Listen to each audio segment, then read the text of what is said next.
আসসালামু আলাইকুম প্রিয় শিক্ষার্থীরা, আজকে আমরা পড়ব করডাটা পর্বের ভাটিপাটা উপপর্বের অবশিষ্ট দুটো শ্রেণী অ্যাভিস পর্ব এবং ম্যামালিয়া। গত পর্বে আমরা বাকি পর্বগুলো পড়েছিলাম, তিনটা পর্ব পড়েছিলাম। আজকে এই দুটি পর্ব এবং শ্রেণীবিন্যাসের প্রয়োজনীয়তাটা আসলে কি সে সম্পর্কে জানব। প্রথমে আসছে পক্ষীকুলদেরকে অ্যাভিস বলা হয়। এদের যে বৈশিষ্ট্য, এরা হচ্ছে দেহ পালকে আবৃত, একটি চঞ্চু, দুইটা টানা এবং এদের দুটি পা আছে। ফুসফুসের সাথে বায়ুথলি থাকবে, বায়ুথলি থাকে, এরা সহজে উঠতে পারে। এই বায়ুথলিটার কাজ কি? বায়ুথলি ফুসফুসের গরম বাতাস বহন করে, যার কারণে হচ্ছে যে দেহের ওজনটা হ্রাস পায়, আর ওজন হ্রাস পায় বলে ওরা উঠতে পারে। এরপরে আসছে যে এরা উষ্ণ রক্তের প্রাণী। এদের হাড়গুলো হবে শক্ত, হালকা এবং হচ্ছে যে ফাঁপা, ভিতরের অংশটা ফাঁপা থাকবে। উদাহরণ হিসাবে কাক, দোয়েল, হাঁস এদেরকে বলা যায়। এরপরে আসছে স্তন্যপায়ী প্রাণী। স্তন্যপায়ী প্রাণীরা হচ্ছে যে উদাহরণ যদি আসি, মানুষ, ওট, বাঘ। পরীক্ষায় যেহেতু এই পর্বের প্রাণীদের চিত্রগুলো আমাদের লাগে না, সেজন্য আমি এখানে ম্যামালদের কোনো চিত্র অঙ্কন করিনি। ম্যামালদের যে বৈশিষ্ট্য কেমন, এর দেহ হচ্ছে যে লোমে আবৃত থাকবে, দেহ লোমে আবৃত, উষ্ণ রক্তের প্রাণী। এরা উষ্ণ রক্তের প্রাণী হবে। এবং স্তন্যপায়ী প্রাণী যারা, এরা হচ্ছে যে সন্তান প্রসব করবে। ব্যতিক্রম হচ্ছে প্লাটিপাস, এদের মধ্যে ব্যতিক্রমটা হচ্ছে প্লাটিপাস। এরপরে হচ্ছে চোয়ালে বিভিন্ন ধরনের দাঁত থাকে, এদের চোয়ালে বিভিন্ন ধরনের দাঁত থাকে। শিশুরা মাতৃদুগ্ধ পান করে বড় হয়। এরপরে আসছে হৃৎপিণ্ড 4 প্রকোষ্ঠ বিশিষ্ট। হৃৎপিণ্ডের গঠন বা হৃৎপিণ্ডের কার্যাবলী আমাদের এই অধ্যায়ে লাগবে না, শুধুমাত্র বোঝার সুবিধার্থে যে হৃৎপিণ্ড সেটা আসলে দেখতে কিরকম এবং যে 4 প্রকোষ্ঠের কথা বলা হয়েছে সেগুলো আমি এই চিত্রের মাধ্যমে দেখানোর চেষ্টা করেছি।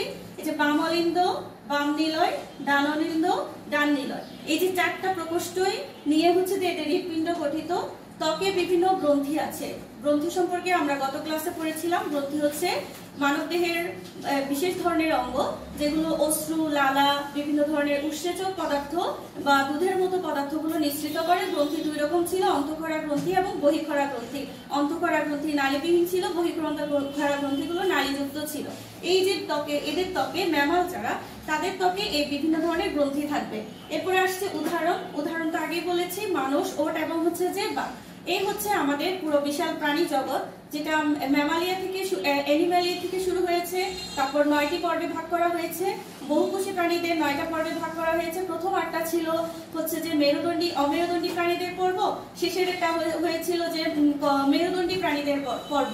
এই মেরুদণ্ডী প্রাণীর যে পর্ব করডাটা, সেই করডাটার মধ্যে আমরা করডাটা পর্বকে আবার 3টে উপপর্বে ভাগ করা হয়েছিল। সেই 3টা উপপর্ব থেকে আমরা এই 7টা শ্রেণী পড়ছি। 7টা শ্রেণীর আজকে আমরা পড়ছি পক্ষীকুল এবং ম্যামালিয়া। এখন আমরা পড়বো শ্রেণীবিন্যাস। বিশাল যে প্রাণী জগৎ, এই প্রাণী জগৎকে যে বিন্যস্ত করার প্রয়োজন হয়, বিন্যস্ত করার এই প্রক্রিয়াকে বলা হয় শ্রেণীবিন্যাস। শ্রেণীবিন্যাসের কি প্রয়োজন? শ্রেণীবিন্যাসের সাহায্যে বিজ্ঞানসম্মত উপায়ে অল্প পরিশ্রমে অল্প সময়ে পৃথিবীর সকল উদ্ভিদ এবং প্রাণী সম্বন্ধে জানা যায়। এই যে আমরা করডাটা না, পরিফেরাস থেকে শুরু করে একদম এই যে লাস্ট শ্রেণী পর্যন্ত, স্তন্যপায়ী পর্যন্ত পড়লাম।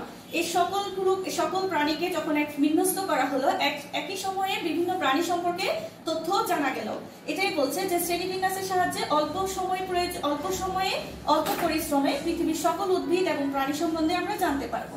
এরপর হচ্ছে নতুন প্রজাতি শনাক্তকরণে শ্রেণীবিন্যাসের অপরিহার্য।